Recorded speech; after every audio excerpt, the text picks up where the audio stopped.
Good evening my dear friends, आप सभी का स्वागत है एक बार फिर से आपके अपने एजुकेशन कैप्सूल चैनल पे।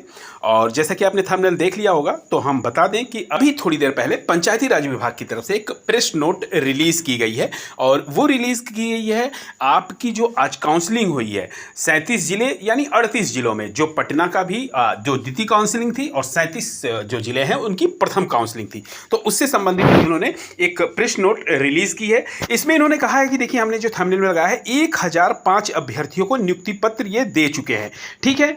और वहीं पे कह रहे हैं कि जो 106 अभ्यर्थी हैं वो किसी कारणवश नहीं आए थे, यानी उनको अनुपस्थित की श्रेणी में रखा गया है, ठीक है। और 161 अभ्यर्थी ऐसे हैं जो अयोग्य घोषित हुए हैं, ठीक है। अयोग्य यानी वो सर्टिफिकेट ले गए थे लेकिन उनके में कहीं ना कहीं कुछ ना कुछ त्रुटि रह गई थी, उस वजह से उनको अयोग्य घोषित किया गया, ठीक है। अब क्या है कि अब हम जानने की कोशिश करेंगे कि इन अभ्यर्थियों में कितने लोग पास आउट हुए हैं और अगली काउंसलिंग ये कब तक कराने की बात कर रहे हैं, ठीक है। और हमने एक छोटा सा टॉपिक ये भी डाला है कि न्याय मित्र की जो फाइनल मेरिट लिस्ट है ये जल्द घोषित हो सकती है, क्योंकि इसी प्रेस इन्होंने नोट निकाला है, इसी में इन्होंने बताया है इस बात को। तो चलिए हम फटाफट प्रेस नोट को देख लेते हैं, ठीक है। तो हम आ गए हैं यहाँ प्रेस नोट पे, और यहाँ पे देखिए आप देख पा रहे होंगे पंचायती राज विभाग पटना, ठीक है। ये प्रेस नोट है और कब रिलीज हुआ है? आज 11 अप्रैल 2025 को, ठीक है। अब यहाँ पे कह रहे हैं कि राज्य के 37 जिलों में बिहार ग्राम कचहरी सचिव की काउंसलिंग सह नियोजन, ठीक है, का प्रथम चरण एवं पटना जिले के द्वितीय चरण, जैसा कि मैंने अभी आपको पहले बताया कि पटना का जो है वो द्वितीय चरण की काउंसलिंग है सह नियोजन की, ठीक है। अब यहाँ पे हम थोड़ा सा इसके नीचे पढ़ लेते हैं कि इन्होंने क्या क्या बातें कही हैं। तो देखिए यहाँ पे कह रहे हैं कि आज दिनांक 11 अप्रैल 2025 को, ठीक है, बिहार ग्राम कचहरी सचिव के रिक्त पदों पर जो नियोजन है तो राज्य के 37 जिलों के मुख्यालय में प्रथम चरण, ठीक है, पटना जिले के द्वितीय चरण, मतलब पटना का तो पहला चरण हुआ ही था 4 अप्रैल को, उसका द्वितीय चरण की काउंसलिंग सह नियोजन का कार्यक्रम का आयोजन किया गया था, ठीक है। फिर कह रहे हैं कि शाम 6 बजे तक जिलों से प्राप्त सूचना के अनुसार जो है 1529, जैसा कि उन्होंने नोटिफिकेशन में निकाला था कि 1529 रिक्त पदों पर काउंसलिंग का आयोजन किया गया, जिसमें से कह रहे हैं कि 106 अभ्यर्थी जो है वो अनुपस्थित रहे, ठीक है। 106 अभ्यर्थी जो है वो नहीं आए थे और 1288 अभ्यर्थियों की काउंसलिंग की प्रक्रिया पूर्ण हो चुकी है, ठीक है। मतलब 1288 जो हैं उनको जो है काउंसलिंग पूर्ण हो चुकी है। और रुकिए थोड़ा सा और पढ़ें, तथा 1005 सफल अभ्यर्थियों को अब तक माननीय सरपंच द्वारा नियुक्ति पत्र प्रदान किया जा चुका है, ठीक है। यहाँ पे ये कह रहे हैं कि 1005 जो सफल अभ्यर्थी हैं उनको जो है नियुक्ति पत्र दे दिया गया है। फिर कह रहे हैं कि प्राप्त आंकड़ों के अनुसार अब तक कुल 141 अभ्यर्थी काउंसलिंग के दौरान अयोग्य पाए गए हैं, ठीक है। जिलों में काउंसलिंग सह नियोजन प्रक्रिया अभी भी जारी है, ठीक है।